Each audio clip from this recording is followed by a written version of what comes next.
And I'd just like to point out to folks that in accordance with the requirements of open meeting law, please be advised that this meeting is being recorded and broadcast over Lunenburg Public Access Television.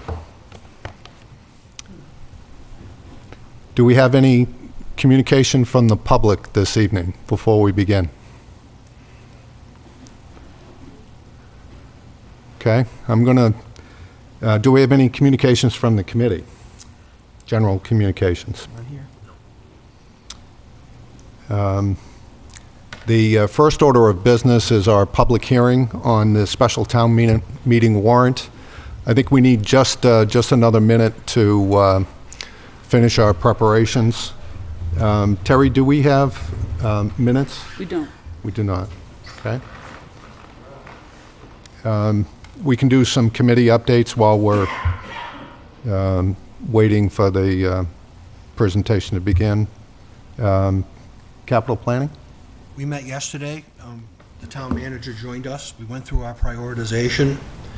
We talked about it together. We tweaked it a little bit. We're going to make final modifications, and our objective is to finalize it on Thursday, January 2nd. Great. Thank you. And Nothing further to report on building reuse. has that committee officially disbanded, or? It has not disbanded as of this time. Okay. Brian, library? The library meeting was canceled for this month.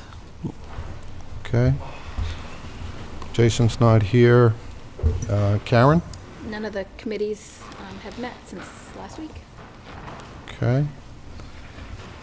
Schools and School Building Committee. There was a school committee meeting last evening. Unfortunately, I was not able to attend. And we just had a School Building Committee meeting immediately prior to this meeting. And we've been working on our presentation for a special town meeting. We will see a version of that presentation this evening. It's not quite the final version, but we're getting close. Terry? I have nothing to report on the green communities. And John? I had intended on getting in touch with Jack regarding the DPW, but after our last meeting a week ago, we had 2 snowstorms, and I thought that it would be better to just wait until next week to start to call him. It's probably quite busy without me. And public access cable did not meet, or had not met last week. Okay.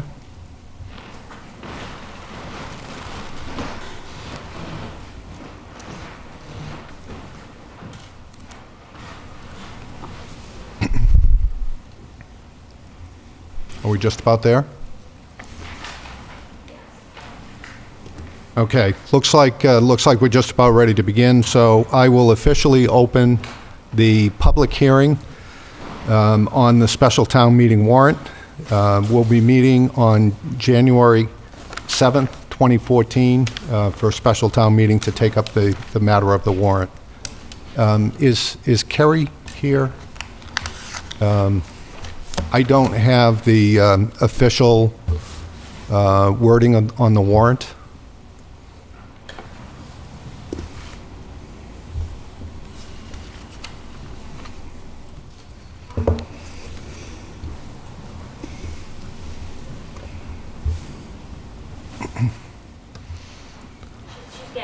Thank you.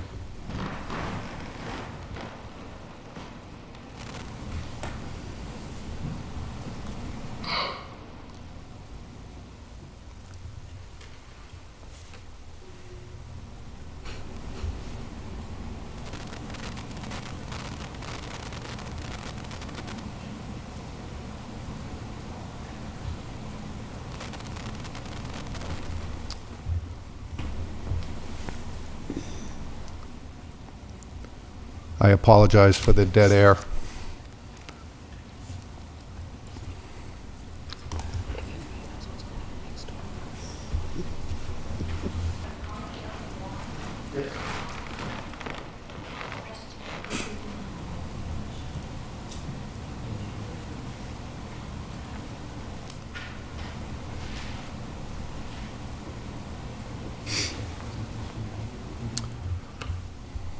This is the only warrant item we're going to be talking about? This evening, yeah. Okay. Yeah.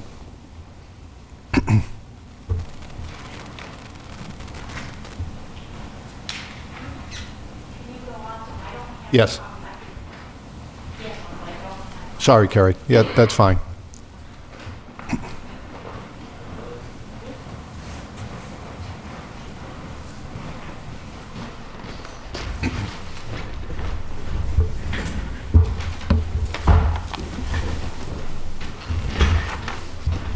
Okay. That's my fault. I should have had a copy of this at the ready.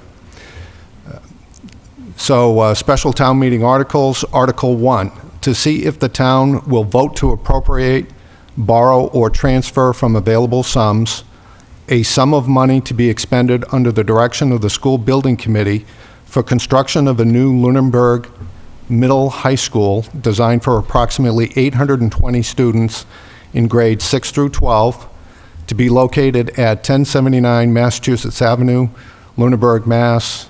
01462, which school facility shall have an anticipated useful life as an educational facility for the instruction of school children of at least 50 years, and for which the town may be eligible for a school construction grant from the Massachusetts School Building Authority, MSBA.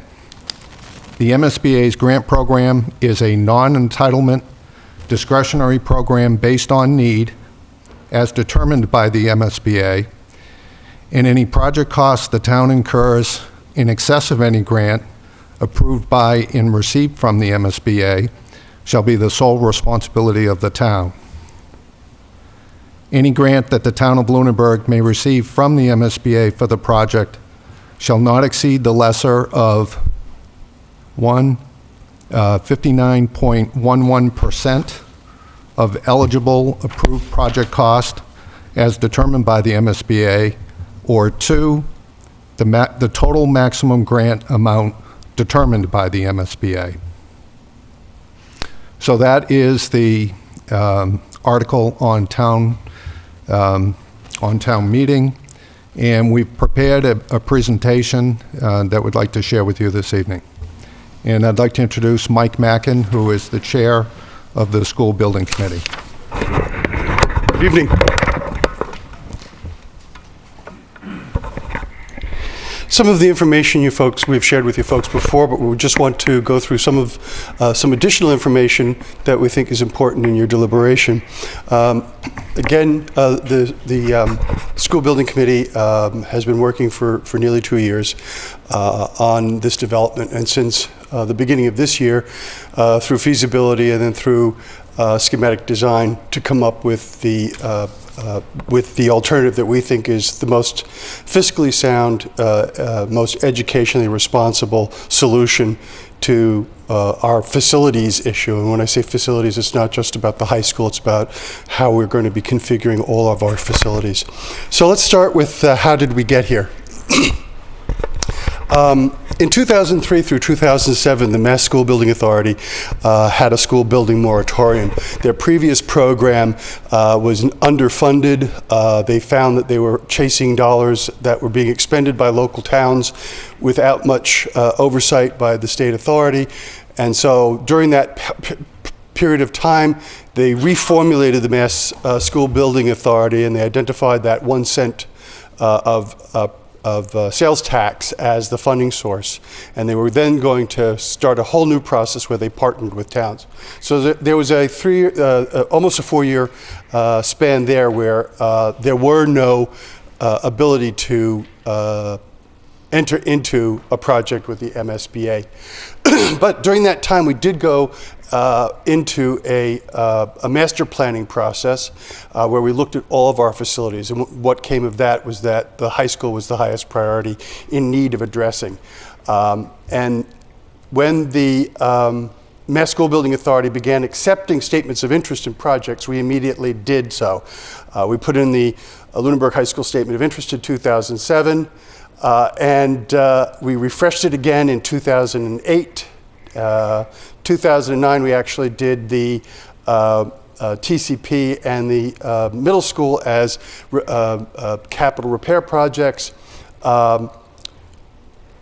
When the Mass School Building Authority took a look at that, they said there are 2 other districts in the area that are also looking at potentials for new schools. We would like you to have discussions with them.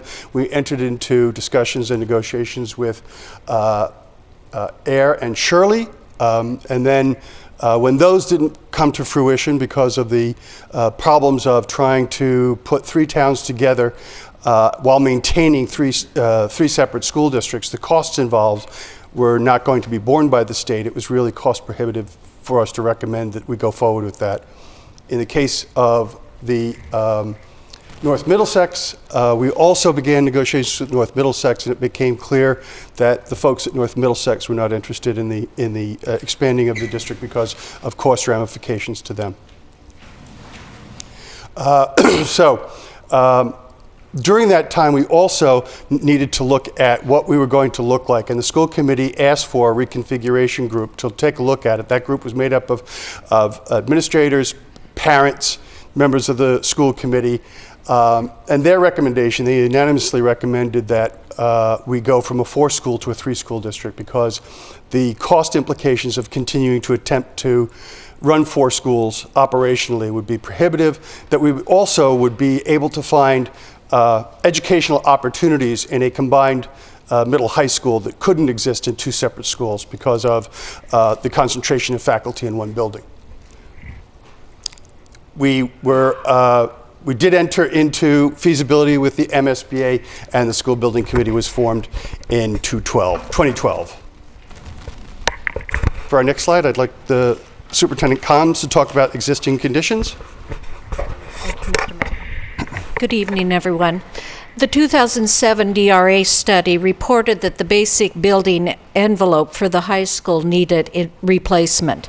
As a result of the poor condition of the walls, windows, and roof, the building has leaks, classrooms are drafty, and heating costs are high. The settling of the structural concrete floor slab was also cited as causing walls to crack. The lower level of the high school has groundwater infiltration, as you can see in the photo in this slide. Much of the plumbing and electrical infrastructure is at the end of its useful life for the high school. The study concluded that the existing systems would be difficult to expand or improve without wholesale replacement. One of the challenges in doing anything at the high school is the amount of asbestos in the building. Because of the high levels of asbestos containing materials in the schools, any kind of repair project requires a lot of additional revenue in terms of doing the abatement in connection with that.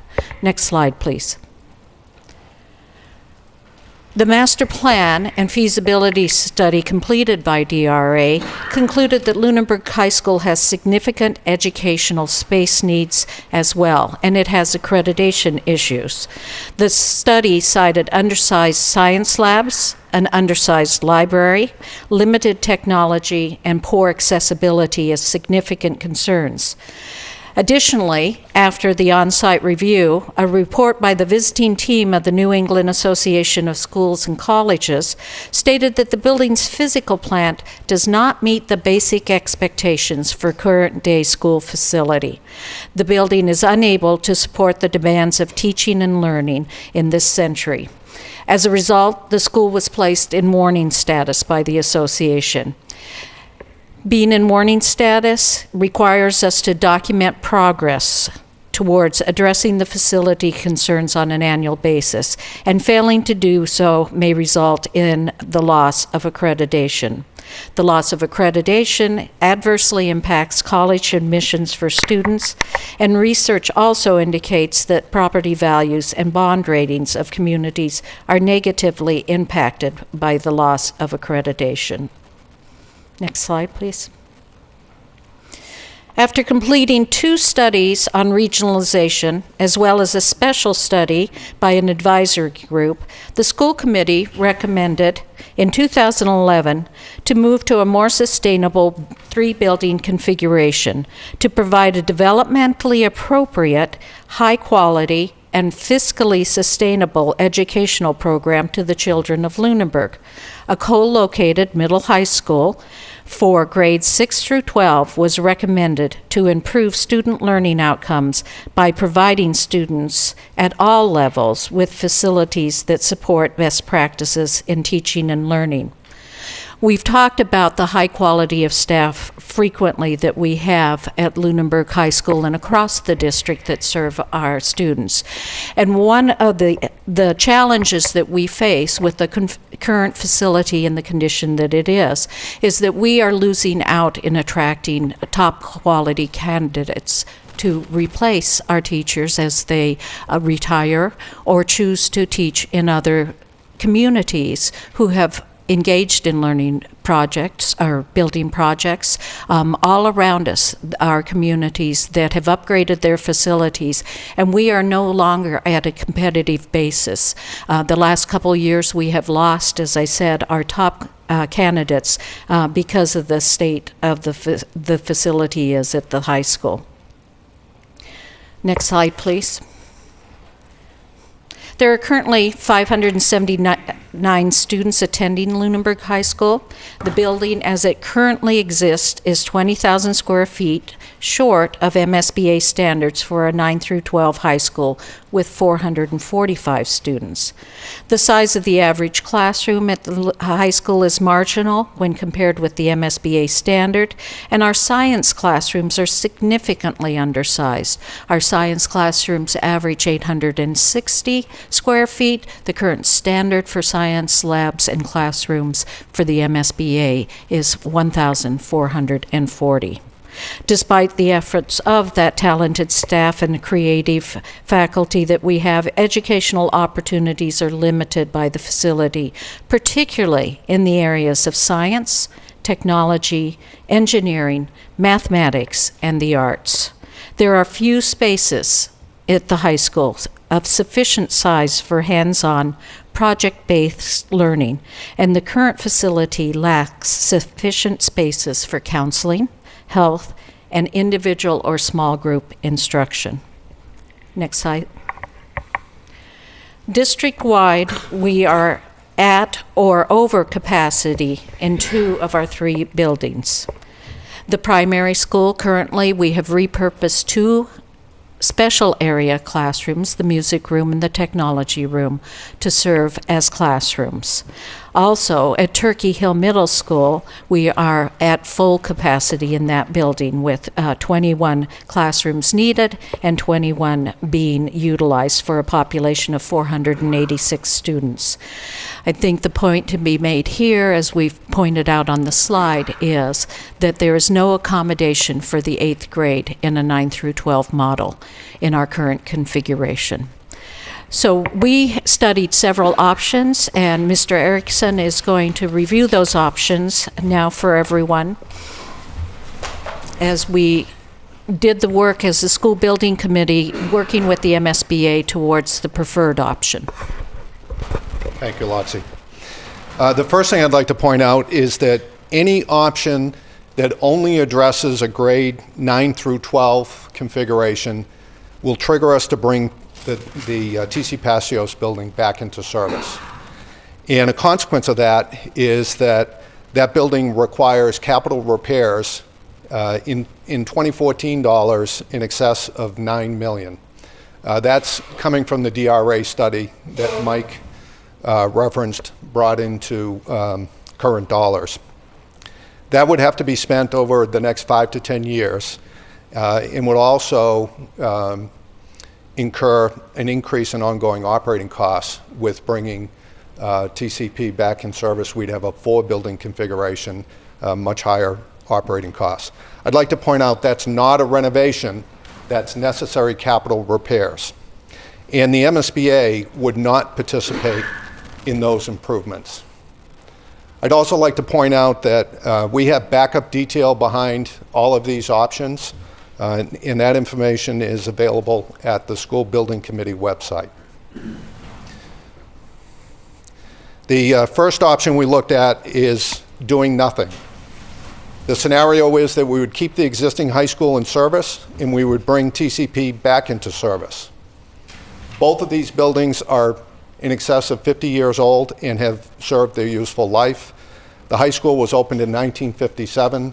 TCP was opened in 1952. I mentioned the capital repairs needed at TCP. The high school would also need capital repairs. We estimate that to be $16.4 million in current dollars. And I think we pointed out, Loxie in her slides talk about the MSBA standards. The high school is simply not large enough to support grades 9 through 12, let alone grades 8 through 12. That would put the district over capacity without TCP, and we would have inefficient buildings, inefficient systems within those buildings, and high operating costs as a result. Our NEASC status is in warning, and that would move us to a failing status. Most importantly, it does not meet the educational needs. Our estimate is that this would be a cost of $25.4 million, and the MSBA would not participate in that program. So the full extent of that cost would fall to the town. The next option we looked at is a unlimited renovation of the high school for grades 9 through 12. We would bring the building into code compliance, update various systems, and make necessary improvements to the building envelope. This option would also require bringing TCP back in service. We would also see a significant disruption during the construction.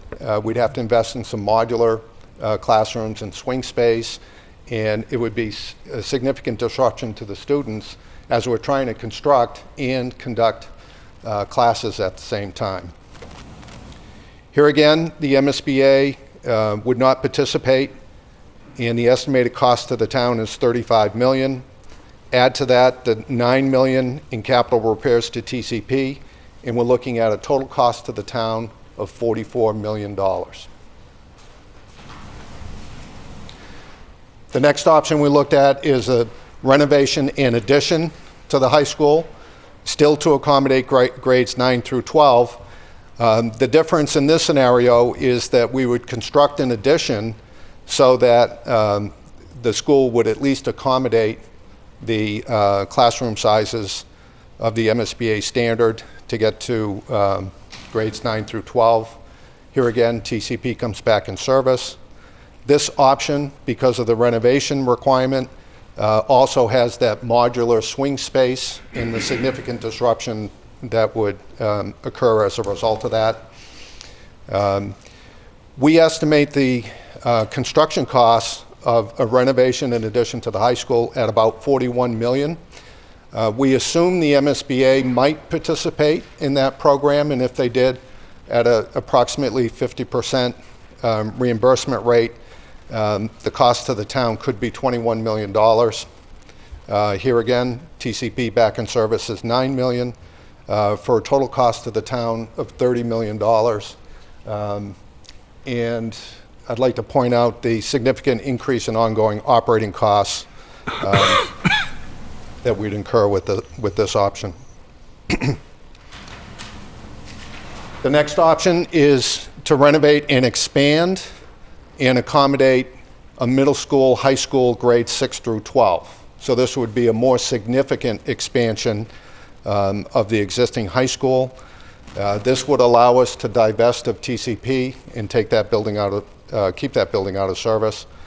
But a lot of the existing constraints of the existing high school building would remain. It's still a tired structure and building envelope, low ceilings, split level floors, long and inefficient traffic patterns, many deficiencies there. Modular and swing space comes into play again in the disruption that comes into play as a result of that. The estimated total cost of this project would be $74 million. Again, we have a lot of detail behind this. We looked at the cost of renovation versus the cost of building new, and quite frankly, it's significant to renovate, significant cost to renovate. And if you look at the modular and swing space and all the disruption associated with that, it's a significant cost. With the assumption that the MSBA would participate in this option at 50%, the total cost to the town would be $37 million. We'd be left with a partially renovated, partially expanded middle high school. The next option would be a new construction of a high school, grades 9 through 12. This option would also require that TCP come back into service. The estimated construction cost is $52 million. Again, assuming an MSBA reimbursement rate of about 50%, we're looking at a cost to the town of $26 million. The capital repairs at TCP are $9 million, and the total cost to the town, therefore, $35 million.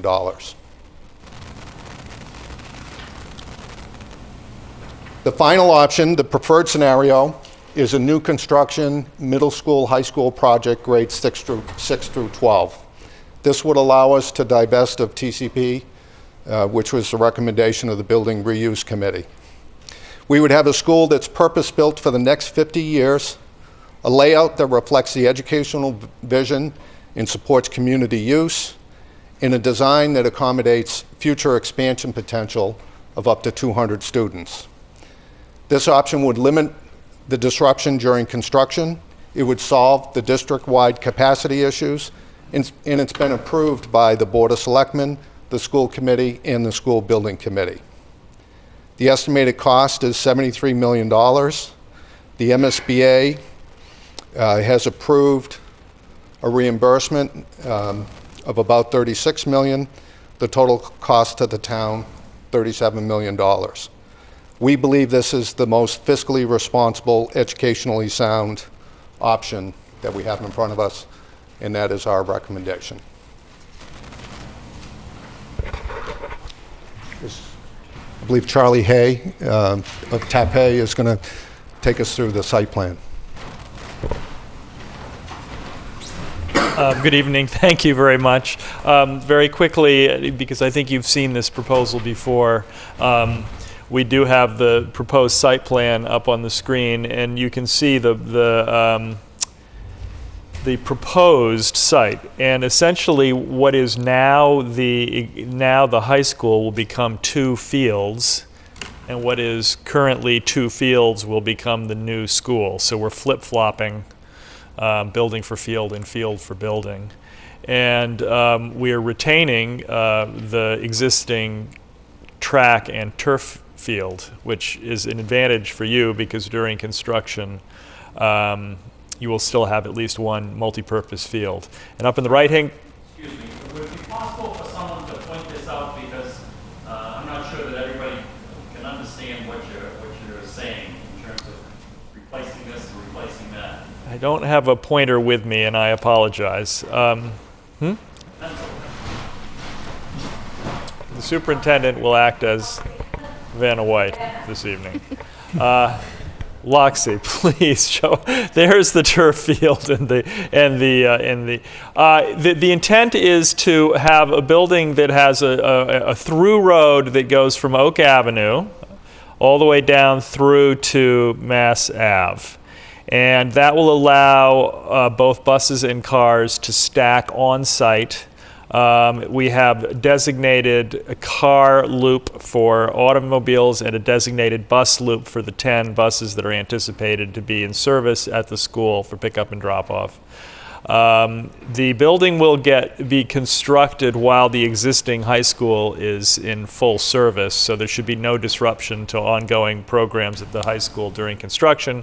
And once the new building is in place, the existing building will be removed and the new grass fields built down to the south of the new building. There's separate parking for students and game day parking for the fields to the right there, and as well as new resurfaced, reconstructed tennis courts and an outdoor basketball court over there as well. And there's a practice field proposed for right along Mass Ave where you already have recreational soccer going on in the fall, and that will have some improvements made to it. It'll continue to be a rec field and a practice field. I think that's the fundamental premise of the way the site plan works and how it will be organized.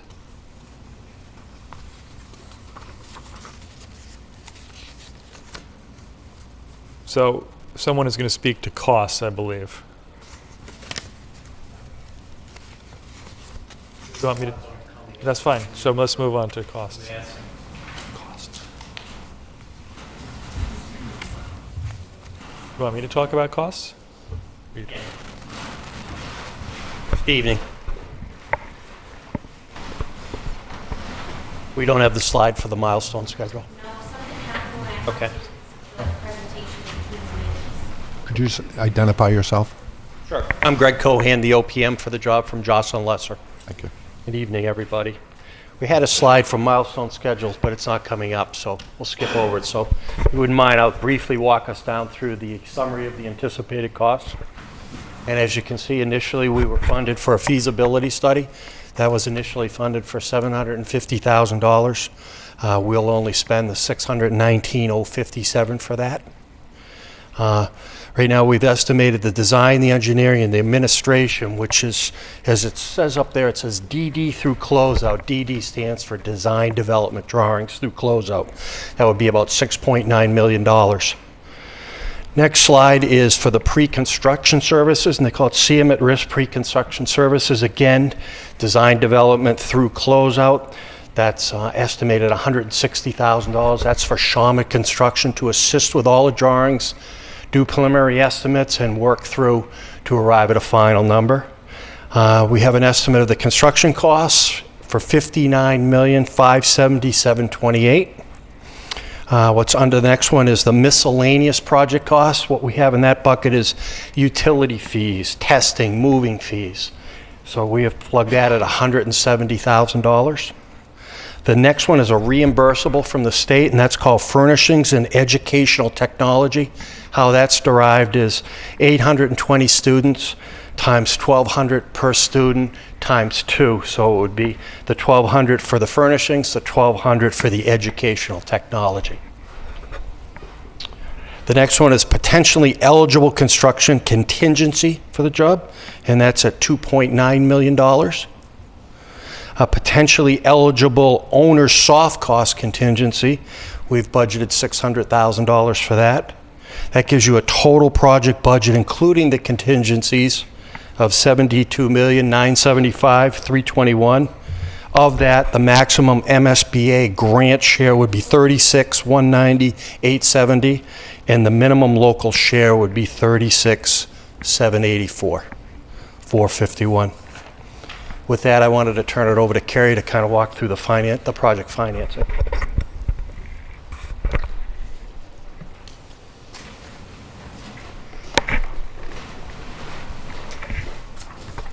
So the financial model that we're using for this project is we're assuming that the local share will be $36,650,000. The project will be financed over a period of 30 years. That's something that the Board of Selectmen voted a couple of weeks ago.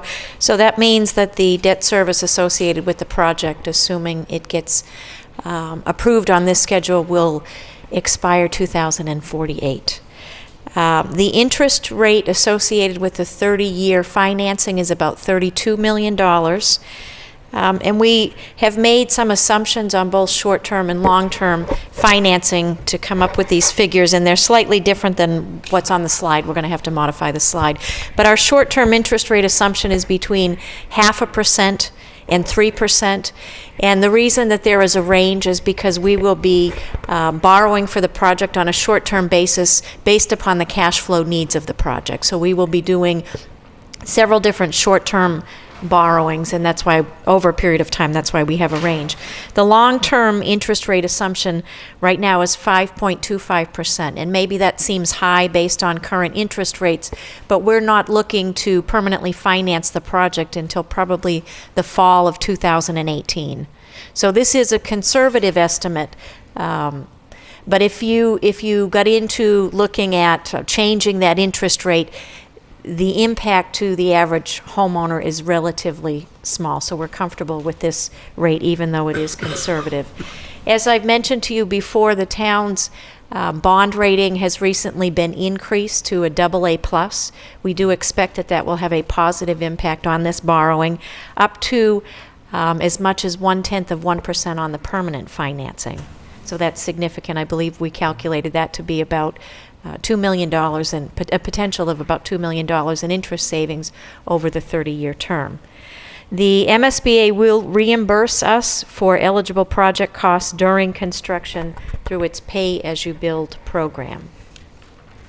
And then the big interest, as I'm sure you know, is how much will this impact me as a homeowner?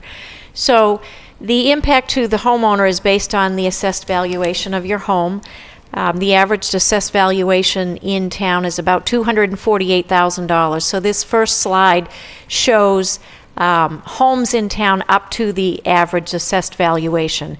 And there are 60% of the households in town fall either at or below the assessed valuation. So the estimated impact for this project over the 30-year term is about $468 annually for a home of assessed valuation. The next slide shows the next group of households. This represents 35% of households. So these are the homes that are above assessed valuation up to $400,000 in assessed valuation. So for homes that are above the average but below $400,000 in assessed valuation, the annual cost is projected at $749.57. Then the next slide shows, if you're interested in finding out how much this will cost you, you want to make your own calculation. This project, the impact on the tax rate is estimated at $1.87. So if you're interested in calculating your exact impact, you can take your home's assessed valuation, divide it by 1,000, and then multiply that by 1.87, the tax rate impact, and you'll come up with what it is for your home specifically.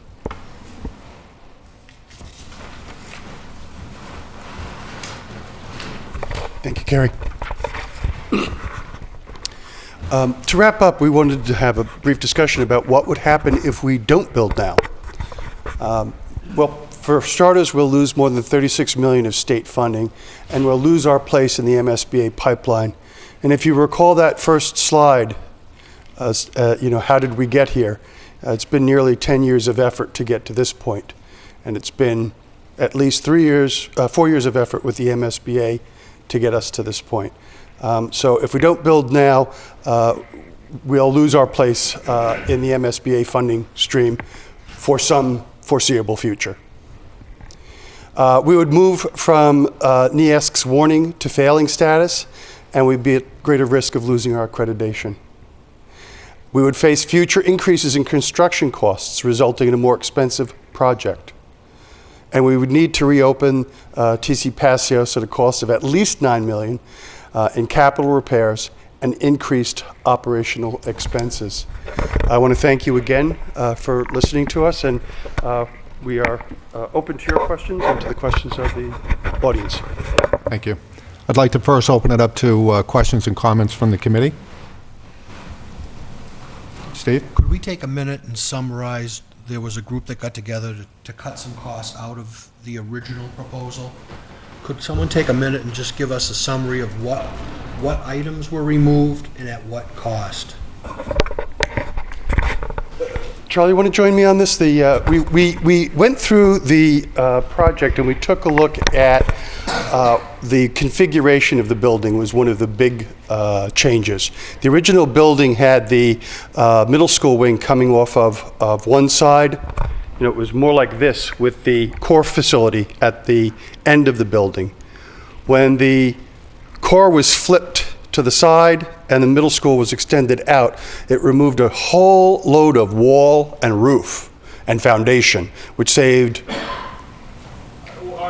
entire exercise was about $1.5 million. Right.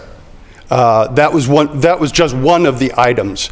Additionally, we changed out some the window. Quantity of fenestration Right. was reduced, the roofing was reduced, the foundations were reduced, the walls were reduced.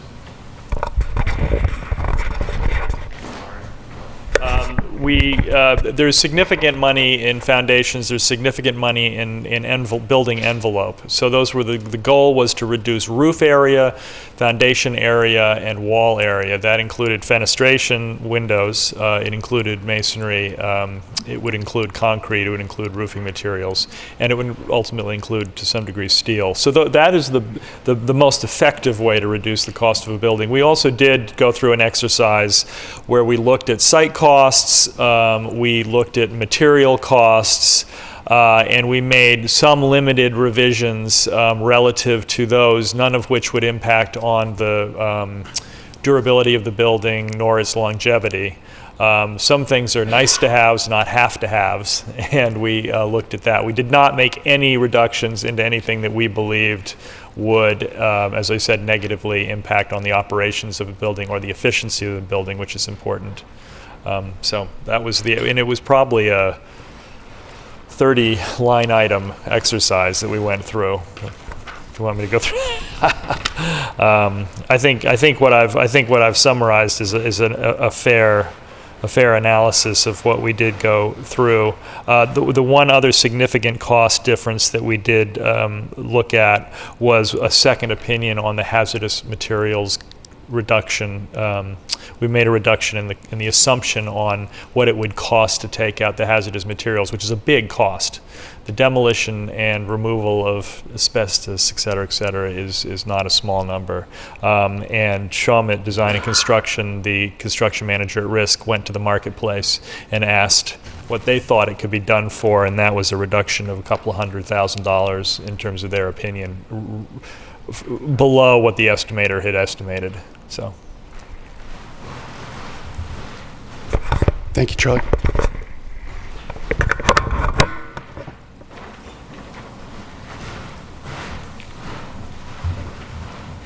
Terry?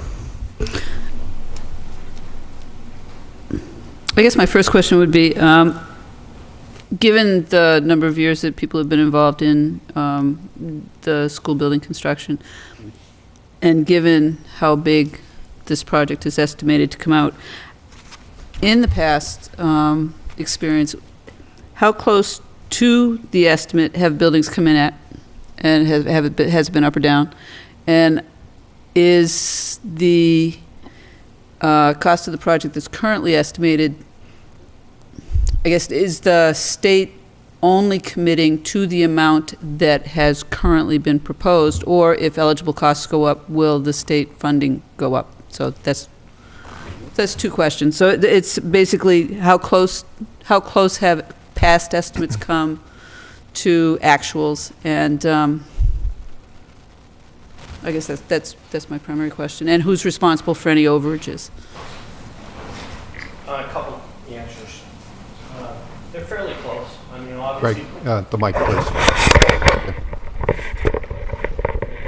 obviously market conditions and stuff vary into estimates, but at this point it was a fairly extensive process to go through. That process will continue through the design documents up to the point where you will go to construction. You'll do a final estimate, and again, and what you'll do with the contractors, lock them into a guaranteed maximum price. That'll set it.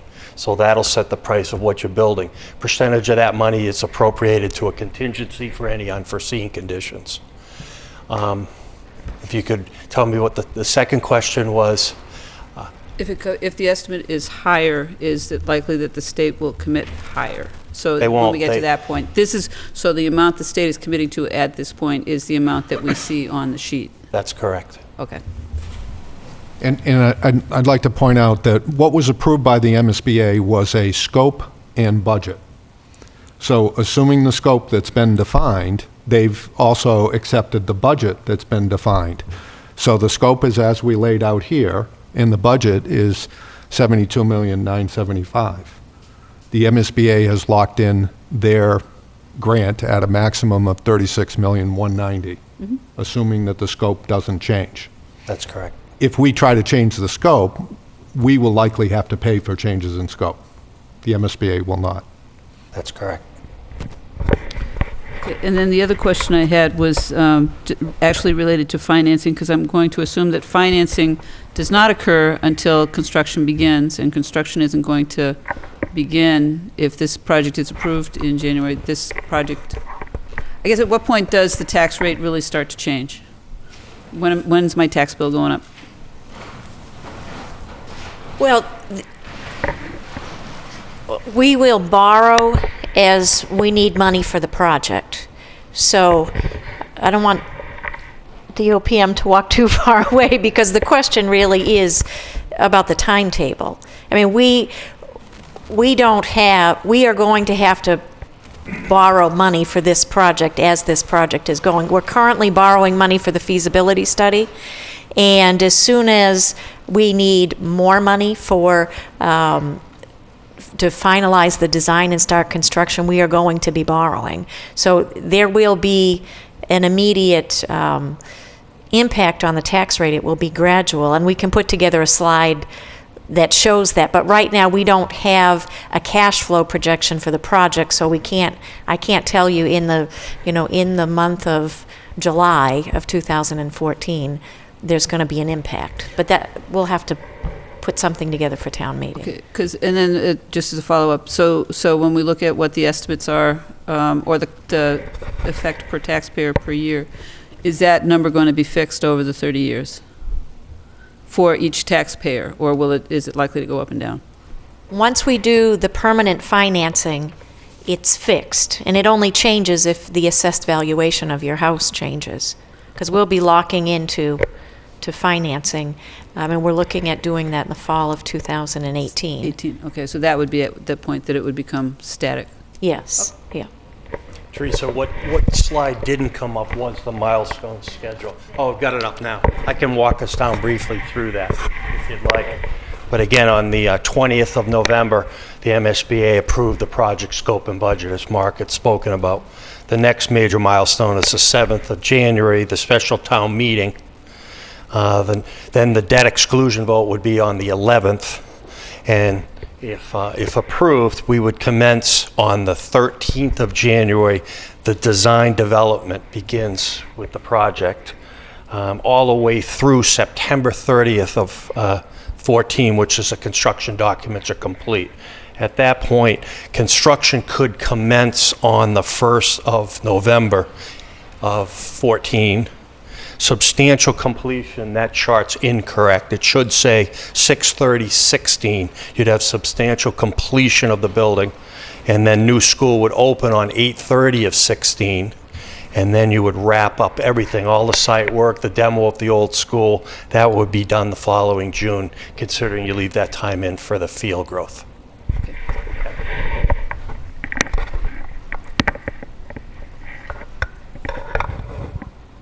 Other questions from the committee?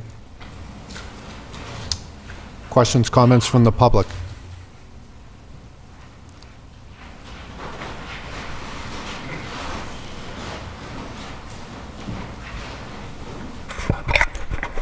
Just wanted to, If you would introduce yourself. I'm sorry. We all know you, Dave, but I know. My ego. Sorry. Dave Matthews, 571 Mulpus Road. Just want to point out a couple things, to highlight for you. We talked about if we have to reopen TC Passios as a school, it's $9 million in capital repairs. I can't stress enough, that's not a renovation.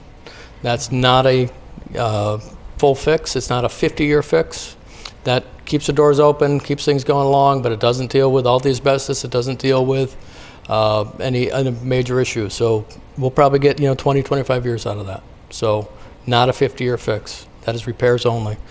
Also, if we consider, I know some people would like to reconsider or consider the reuse of the existing high school as a basis for renovations. If you stop and look back at the slides, the recurrent issue is the spaces are too small. The classrooms are too small, the labs are too small, music rooms are too small, auditoriums too small, cafeterias too small. And we're not talking about studs and drywall. These are block wall construction throughout. So renovating these, you're not going to pick up 150 feet to be compliant with MSBA. You're never going to do it. You're not going to pick up 500 plus feet to be compliant with the lab spaces. You're going to have to totally demolish and rebuild a lot of that. So for me anyway, you know, you look at that as a cost option, it really isn't, because it's way too much work, way too disruptive. And again, renovations, disruptions in the classroom, staging, dealing with containing asbestos, and we have asbestos throughout the building. It's contained now. Kids are safe. We're all safe. It's not an issue, but it's in the floor tiles. It's in the ceilings. It's in the heating systems. It's in the plumbing. It's in the glazing in the windows. So when we start opening that building up, there's a lot of cost and containment and concern there. And you can't have people nearby when that's going on. And again, it's about time. In construction, as we've seen already, time is money. We stretch this out, the longer we go, the more money it costs us. So really, this is an opportunity to take care of two buildings that are significant concern to us, significant impact, significant cost. Do it now. Do it while we can. Do it while it's closer to being affordable. Although it's a big number, I understand that. I get that. The opportunity is here with us now. And if we say no thanks to the MSBA, we fall out of the pipeline, we fall out of their structure, we also set a precedent with them that we're not interested in taking their help. And they have 351 communities, 350, not counting us, out there that need their sources and their resources. So I think it'll be a good long time before we get another chance to work with them. So just want to make those points. Thanks. Thank you. Mr. Rogers.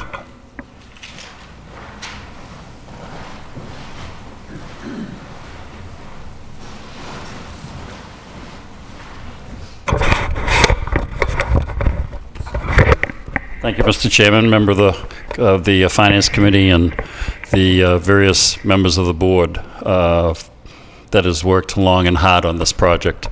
I have a host of questions, and I hope you'll bear with me. At the beginning of the presentation, I think someone said that we were scheduled for a 59.11% reimbursement, or did I make a mistake? Yes, that's on the construction cost. Okay, because I think this is interesting for folks to know at home, because if you do 59.11% of 72,975,000, it's not what we're paying. So someone might want to explain that. That's a great question. Mr. Mackin? Sure, yeah, it couldn't be very confusing. In fact, for the members of the committee, at one point, it was very confusing. The formula that the MSBA uses is for eligible costs, and it's only for construction. All site work is only reimbursed at 8% of the to the construction cost. So there's a whole host of site work, including the demolition of the building of the new schools, the new fields, I'm sorry, that are only reimbursed at an 8% of a factor of the construction cost. Additionally, the MSBA has a standard factor for per square foot construction cost, which does not really meet the current market for actual construction costs. They'll reimburse you at what their standard is for per square foot construction costs, not what they believe, what we have been told by any number of people that have been in the field what the market will bear on per square foot construction costs. That's the largest number of ineligible cost within the project. So when you add these factors together, you come up with somewhere in the neighborhood of 50%, rather than their 59.x% was on what they consider eligible costs. I knew the answer to the question, but I think it's important to understand it for the folks at home, because if you do the math, it's pretty straightforward. And at this particular point in time, I'd like to just make a categorical statement, and that is this, that it's the golden rule, folks. And if you don't believe it, this is living testament to it. The folks that have the gold make the rule. Okay? And the folks in Boston make the rule, and we have to live by it. And by that I mean that We don't have control over how large the rooms are. They tell us. We don't have control over what kind of reimbursement we get. They tell us. And they tell us everything. And what gets me, and it was used this evening, and I don't mean to be critical, but someone said the state's money. It's my money and your money and your money and everybody else's money. It's not the state's money. Okay, so if you detect a little bit of sarcasm and concern about the federal and state government, you're correct. I'd like Kerry to come forth and to explain to these good folks at home why we can't permanently finance this project that's going to be ready for permanent financing in 2008 right now, while the interest rates are low. And I believe it gets down to arbitrage, and we can't make money on it, and we can't do a whole host of different things. So. So, once you borrow money, once you permanently finance a project, you have a certain period of time from the date that you receive the proceeds of the bond in order to spend the funds, to spend the proceeds. So if we were to permanently finance a portion of the project, I mean, you can only finance what your known costs are. So we couldn't go out and finance 100% of the project right now. Because you might be in a situation where you borrowed more than you actually spent on the project. But if you were to try to do something to take advantage of the interest rates, you have 24 months from the date that you borrow the money to expend the proceeds. After that period of time, if you haven't fully expended the proceeds, you do have to do an interest rate arbitration calculation, where if you are you have the money in the bank and you're making more money in interest on the proceeds than you're paying on the interest, you end up owing the taxes to the federal government on this. So you really can't do that. We could do two permanent financings of the project once we're well into it. If the interest rates are favorable, we could finance our known costs, but then you have an additional impact to the taxpayer because you're paying back principal and interest rather than just the interest. Right now we're projecting that we're just going to do temporary financing until everything is finalized. We know exactly how much we need to borrow. So we can move forward with permanent financing, a portion of it sooner, but the tax rate impact to the homeowner is going to be more than what we're projecting right now, and it will come sooner than what we're projecting. I got another one for you. I think that's important for folks to know, because interest rates right now are at an all-time low. So folks at home, and they, justifiably so, would say, well, why don't we borrow it all now and pay for it, and we can put the money in the bank and help mitigate it. You just can't do it because, again, it's the golden rule. The folks in Boston make the rule, and they have the gold. The question I have next would be about the takedown and the payment of the expenses as it pertains to the state. Would you explain to the folks how this process goes, and specifically when the state will kick in and pay for the expenses? I'm going to pass this off to the OPM. Once the GMP is signed and you commence construction, there's a system called a ProPay system through the MSBA.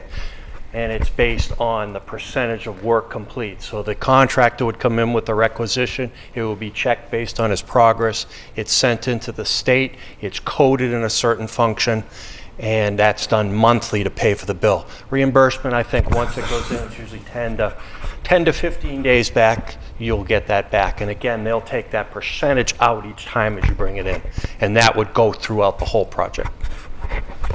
So the point is that the state will pay along with us on an ongoing basis as the construction is completed and as the project evolves. That's correct. Okay. I think that's important for folks to understand because this whole thing is a very complicated financial package that spreads out. Think about it. Here we are in 2013, and we'll be going for permanent financing in 2018. Okay, so we've got a whole bunch of time. I think Carrie's projections, my own personal feeling, about the interest rates are conservative and they make sense, and who knows at this particular point in time. One of the things that has always concerned me about large projects like this is the numbers, and I don't know how to equate them to my over-assessed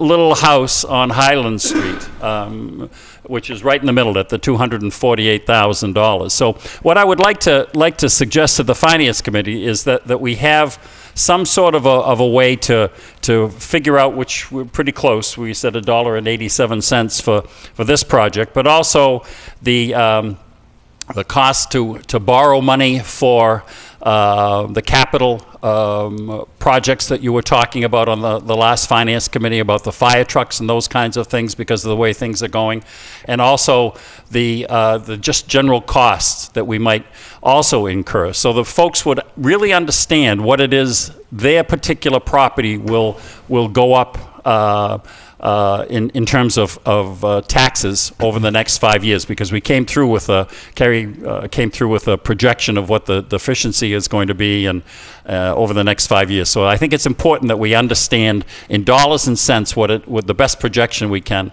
as to what it's going to cost us. Okay. Does that make sense? Yes, it does. I'd like to point out that the discussion we had was with respect to large capital purchases. Yes, right, yeah. And that would be non-excluded debt. That would be funded from the operating budget within the 2.5 levy. That would not be incremental to taxes in and of itself. Right. And I don't want to get into a big philosophical discussion with you, but if you have a deficiency and you have a deficit and you have less money to pay, then this whole thing is a revolving, it gets very complicated. Yes, we understand that. Okay. And we intend to have a fairly in-depth conversation about what our guidelines should be for the town with Right. respect to borrowing for capital. Right. My point is that there are a whole bunch of different things that are coming into play here all at once that we have to take a look at so that the average taxpayer will know exactly what they're paying for, Right. and the school and everything else, which brings me to my final, because I've taken much too much time, but let me tell you where I come out on this situation, okay? I come out that we have a school that's 57 years old, okay? If you sit and do nothing, the problem isn't going to go away. There are all kinds of alternatives that have been looked upon, and the question really comes down, insofar as I'm concerned, would you like to have somebody help you with this, or do you want to pay for it yourself? Okay? After that, you have to also understand the consequences of these actions today and tomorrow and in January. And it's something that is very, very personal. What might be good for me might not be good for you. What's good for you might not be good for me. So it's a very personal decision that has to be made. And I think what we have to do as a community is to understand what the financial implications would be, but also the community implications and what those would be, because there are significant community implications. And I'm sure that the good people in Lunenburg will make the right decision, as they always have. And I thank you very much for your time for me to appear before you. Thank you.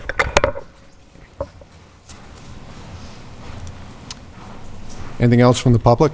Yes, Bob.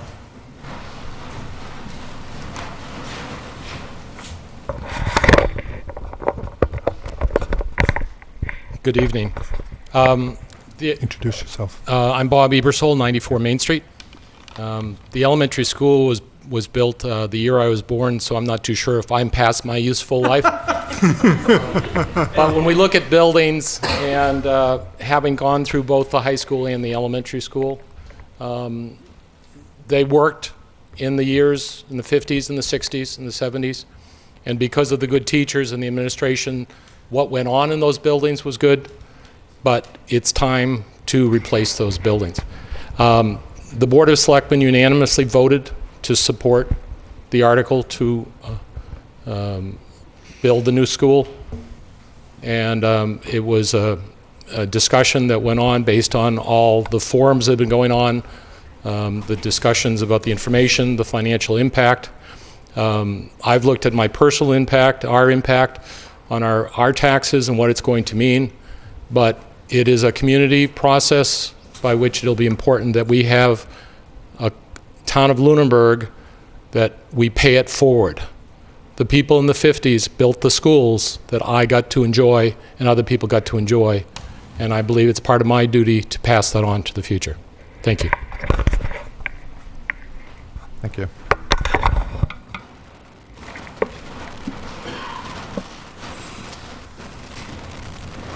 Anything else from the public? Anything else from the members of the committee? I do have just one more question, I promise. The design phase that will begin after the approval, I know that there's been some discussion about, things like the greenhouse has been a little bit of an issue, and the type of materials that are used to do that. I guess my question is whether or not some of those things, those nitty-gritty types of questions, will be able to be addressed between January and September, and if there's an intention to make that process as transparent as the process that you've been running all along. Absolutely. The school building committee will continue its work throughout the entire process. We will not go out of business until the project is completed, and including work on value engineering the project. Concerns had been raised about how we were approaching the greenhouse. That greenhouse number was a placeholder. We are meeting with folks from the agricultural community on some of their ideas. We're going to hopefully incorporate some of their ideas into the project. We also want to make sure that people understand, that what we're doing here is we're still trying to find the best value for the best educational outcome. And the value engineering, that over $1 million that we saved, from the first estimate to the proposal that we're looking at now, that kind of work will continue through design development until we get that guaranteed maximum price. And so once that guaranteed maximum price has been locked in, that will be the price. If I may ask a question to Superintendent Combs. One of the general things I've heard from a lot of people in terms of the building a new building that's this large is going to be the cost of what they're perceiving as additional teachers, overhead of being in a larger building. Is that something that you're anticipating? I'm assuming our staff levels will stay the same. Actually, with this building, we are able, if you look at what bringing Passios back to keep our developmentally appropriate levels, which we highly value because it provides those smaller learning communities. This model provides us being able to maintain that, and it actually saves 3 staff positions is what it saves because we're able to maximize and keep the high quality program. I think you only have to reflect back a few years in terms of the loss after loss that we were incurring, and we were losing time in instruction to teachers traveling back and forth, particularly our foreign languages is one of the highlighted examples.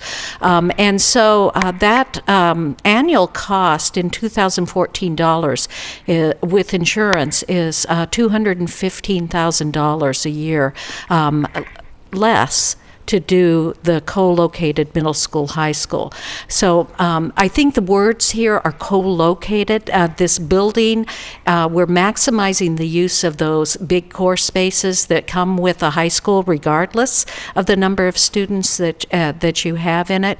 And so it's really getting that value for the dollar and keeping the quality educational program that has those smaller learning communities, has the developmentally appropriate instruction in place for our students, which has been a challenge the last several years as we've cut over $1.5 million out of the budget. Thank you. Anyone else? I'd just like to make a couple of comments. First of all, as a member of the school building committee, I truly believe that this is the fiscally responsible, educationally sound option for the town. As a member of the finance committee, I honestly believe we've done our due diligence, we've done our homework, we've studied the options. Yes, it's a painful thing to have to increase taxes in the form of a debt exclusion override. However, the time is now. We need to reinvest in the infrastructure of the town, and we need to replace our high school building. The time is now. As a resident, I'm prepared to support this program. I agree with Bob. We need to think about paying it forward, and I'm more than willing to do that. And as a grandparent with 2 young grandchildren entering the school system, I really want to see this school built. Thank you. So if there's nothing further, I'll close the public hearing at this time. Thank you. And the Finance Committee will continue with our agenda. I'd like to take up the matter of the warrant and see if there's a position that this committee would like to take with respect to the warrant. Would it be possible to get a copy of the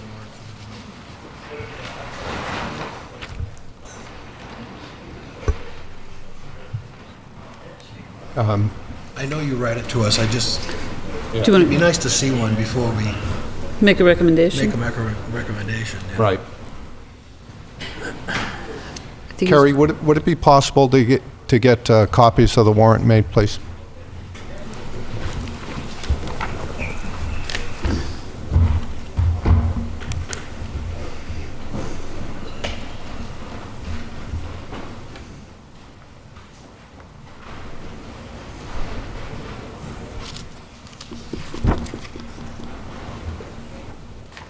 Are there other comments?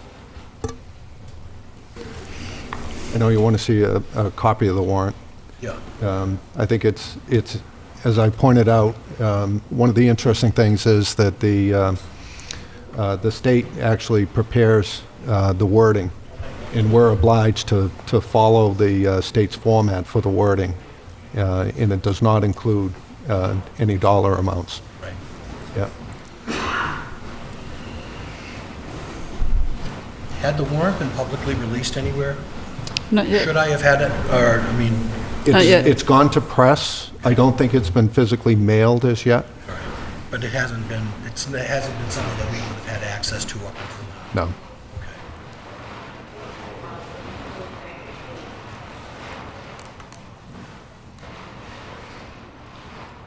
I think,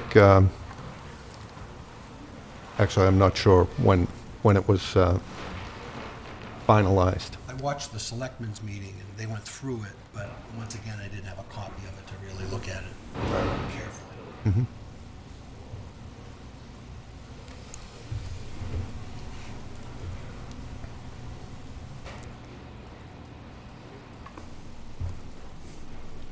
And then really, it's whatever commitment we make at this time, or whatever commitment the town makes at this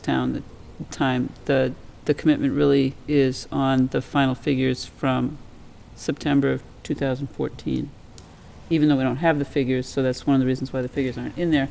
So I guess it's like, but it wouldn't go higher. I guess that's my concern, is that, Right. Once again, what was approved was the scope and budget. The scope of the project is a building of approximately 169,000 square feet for 820 students. That is the scope as defined. And the budget has been set based on that scope. yeah, well, I guess it was just because, and I'm sure it's just, the only reason I asked was because they don't allow the figures to be part of the warrant, that, Yes, what we're approving in the warrant is the project. right.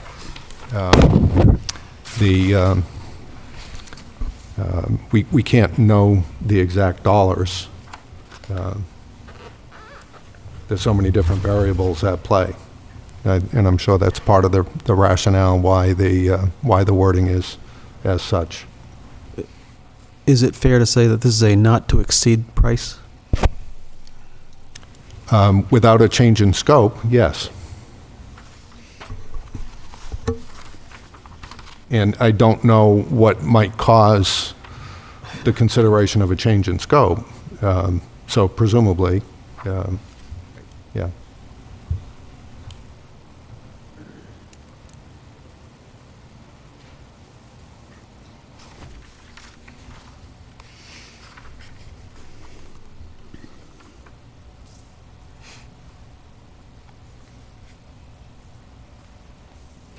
I've already stated my position on the article. Anyone else interested in stating their case? Well, I think I agree that on basically all of the points that I've heard from you, from what I've seen of the Board of Selectmen meetings, what I've seen of the school building committee meetings, in terms of, yeah, the time for a new school is there. Certainly, the school building committee has done a lot of work addressing the needs of the program. And I also understand Mr. Rogers' comments about this is a very personal decision for a lot of community members to make in terms of what, it's an investment in the community in terms of infrastructure. And it does seem to be a necessary one. And I'm prepared to support making a recommendation to approve the article. That would be basically where my position is at this time. Thank you. And I don't know if you want to entertain a motion for discussion purposes or. I would be happy to entertain a motion. Well, I'm happy to make a motion that we recommend approval of the Article 1 as written. Is there a second? I would be delighted to second that motion. Okay. Discussion. I would like to make a few comments, and I think most of you know where I'm at with this, and it's probably one of the more difficult things that I've battled with in a long, long time. First and foremost, Lunenburg needs a new high school. There's no question in my mind. Lunenburg, I think that the approach that the building committee, who've done a tremendous amount of work, and I recognize it and appreciate it, I think they took the right approach with the 6 through 12. I don't question that a bit. Where I struggle, and it's a difference between being nitpicking and being a little concerned financially, is the scope of some of the project. And I've been fairly consistent in every one of these sessions. We've had 4 or 5 of these sessions over the last 6 months, and I think I've been extremely consistent about certain things that still bother me with the project. And I would tell you right now that if I felt that the project was a little bit more austere, I would support it without any question in my mind. But when I see things like the greenhouse, quite honestly, and I know it's not, in the grand scheme of things, over 30 years, it's not a lot, but it's just an irritant to me every time I see it. When I see fields being built with an 8% reimbursement, when we already have a football field and a practice field, and now we're talking about another football field, and then I see in the capital plan for 2017, $600,000 to $700,000 to resurface the football field. Those kind of things really bother me. And to be very honest with you, when I see those, it makes me suspicious of what else is there in there that maybe needn't be. So part of me wants to just let it go and say yes, but part of me, it just really bothers me, and it causes me to question how much of that $36 million, or 37 or 38, $37 million pretty much, that we're paying for, should we be paying for? I think I'm right there with Steve. I have kids in this school. I have 3 kids in this district right now, one of them in the high school. There is a need, there is no doubt. But when push comes to shove and I have to open my wallet at the end of the day and we're paying for things that are above and beyond, I am worried. My pocketbook is worried. We chose to live in this community. I love this community. I love my neighbors and everything about it. But to be opening my pocketbook on the little things, and again, I mean, I don't want to nitpick anybody either, and that's sometimes what I feel, and the same thing. I feel like just let it go and say yes, but there's something still in my gut that sits here and says, do we need all of this? Is it a need or is it a want? And I'm worried that we're opening a can of worms being a want. I will say one other thing. I flatly reject the notion that because I don't have children going to the school, I shouldn't be responsible for its funding. I personally think that is absolutely incorrect, and that is not even remotely a factor in the concerns that I'm expressing right now. Mr. Matthews. Just like to point out a couple things, needs, wants. You know, as we've discussed, as Mr. Rogers pointed out, it's the golden rule. We don't play by our rules. We don't play by what we want on the board. I'm a taxpayer too. I have 2 kids too. My kids are out of the schools. I am looking at a significant tax increase. I see this, I'm a member of this community, and I have a responsibility to the 5-year-old kid who lives next door to me. I reject wholesale the concept that there's excess in this building because the MSBA won't allow it. We're building to MSBA standards. Nothing more, certainly nothing less. So if we want to, again, get that $36 million reimbursement from the MSBA, we play by their rules, which we're happy to do. I think everyone on this committee is in the same place in that we're all taxpayers. We have the same concerns. And we don't want to pay more either. I don't think we're questioning the Well, no, I think you are. But no, I'm not questioning the reimbursable rate of the MSBA. I'm questioning the things that are non-reimbursable. The greenhouse, the sports fields. I have kids involved in sports. I am involved in Lunenburg Youth Soccer. I understand the importance of all of that. But are we going above and beyond of what's needed that's non-reimbursable by the MSBA? I think what you need to understand is that the number of fields, I don't believe it's changing, it's not changing. So it's a wash. You know, I understand we don't want to disrupt an existing football field and practice field, but we got to put the building somewhere. And it happens to be where those fields are, so you got to replace them. It's a lot cheaper to build a football field than to go out and buy land elsewhere to put the building elsewhere. Because, of course, you can't build where the existing school is because you need to operate the schools. If you don't want to operate the schools while we're building, we'd have to go lease space somewhere else, which is going to be a lot more money than replacing football fields. Those are some thoughts. As far as the greenhouse, there's a $340,000 line item for a steel and glass greenhouse, an architectural greenhouse, not a plastic sheet and hoop. It's architectural. It has structure to it, it has a foundation, it has running water, it has electricity, because it's also an extension of the classrooms. We're not producing, you know, vegetables, whatever, as its main purpose. Its main purpose is as educational. Are we married to it? No. I mean, I'm not going to support putting a plastic greenhouse out in front of a brand new building, and I'm not going to support, you know, devaluing that to the point it's not worth having. I would rather not have it. And we can come to that decision. We as a community can decide we don't want a greenhouse. That's fine. A $340,000 estimate, line item estimate, not priced, not gone out, that's just a placeholder. That can go away. You know, as far as the finishes of the building, they're all baseline.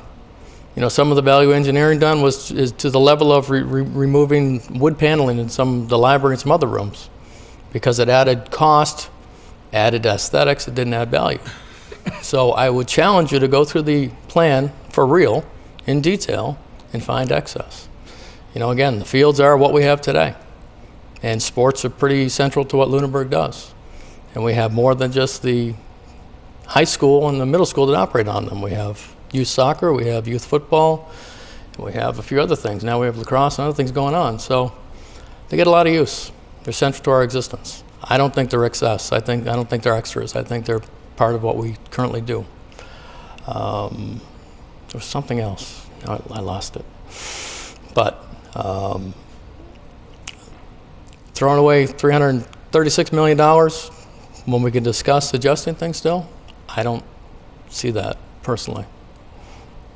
If nothing comes to me, I'll come back. Thank you. Mr. Toll.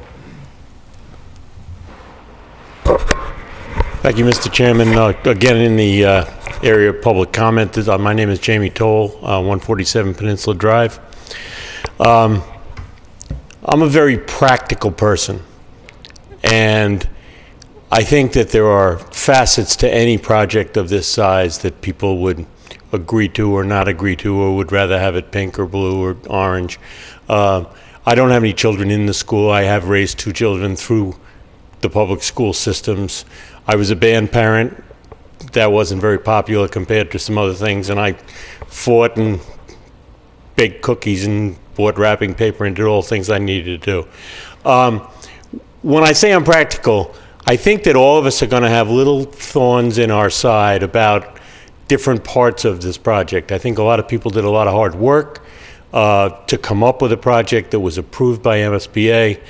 I think that what would really stick in my craw a lot more than an athletic field or a greenhouse or a band or a football or anything else is for us to pass, as a result of some of those feelings, on an opportunity to participate. I agree with Mr. Rogers that it is my money that's coming from the state, but we're competing with 300 plus other towns for that money that's my money, and I'd love to see it be in Lunenburg. And I think at this point, we really kind of have an up or down decision, and I would encourage our taxpayers to work with the actual building, tweak, etc., but not to use a concern at the moment to come up with a negative vote at the, on the whole project as a whole. Thank you.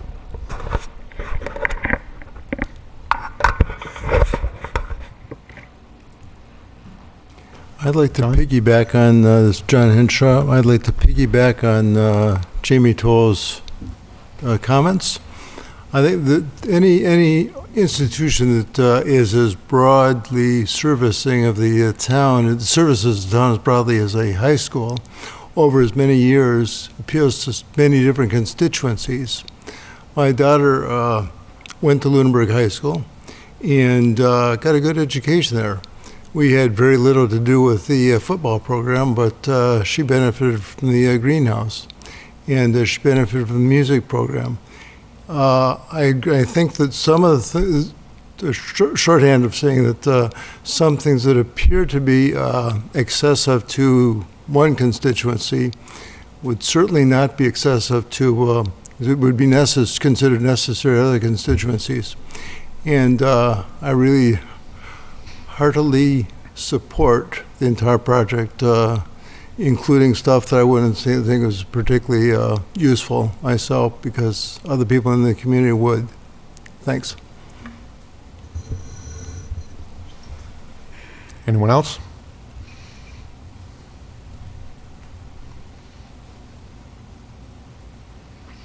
So we have a motion on the floor to recommend approval of Article 1 of special town meeting.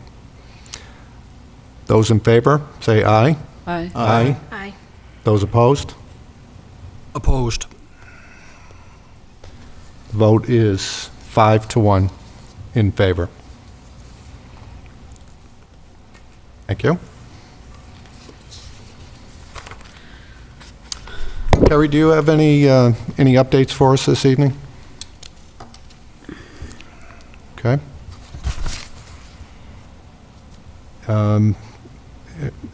I think we said... We don't get to talk about marijuana? Well, we can, but the charge of the Finance Committee is to hear about articles that have a financial impact. To be fair, I guess we could have a discussion about whether we see any financial impact on Articles 2 and 3. Article 2 is to amend the zoning bylaw, and then Article 3 would be a temporary moratorium. Personally, I don't see a financial impact of, a direct financial impact of either of these. It's not like there's a dispensary waiting to come into town. Please. I believe that the way this is written, it's just one article that includes the moratorium in the article, so it's just Article 2. I'm sorry, you're right.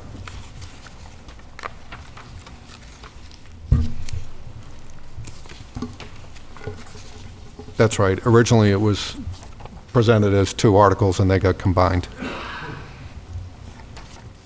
Does anyone see a direct financial impact of Article 2? No. No. No. Not at this time. So I don't see any need for further discussion on that. Okay.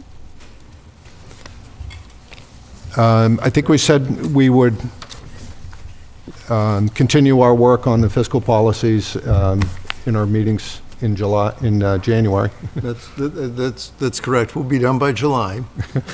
We will, actually, Steve and I talked earlier this week, and I wove a lot of the discussion that we had, and thank you very much, Steve, into the revised capital policy, and I will have for you early January some first draft on the borrowing policy and on the free cash policy. So stay tuned. Okay. Budget opportunities for this evening? Table that. Future agenda items. We have January 7th, 7 o'clock at LHS special town meeting. I'm sorry. January 7th, special town meeting. We are scheduled to meet on January 9th. That is our regularly scheduled meeting. We'll continue working on fiscal policies at that time. And then Saturday, January 11th, is the town ballot. But that's not a meeting. It's not a meeting per se. Thank you. It's just reminding folks, get out the vote. Anything else for this evening?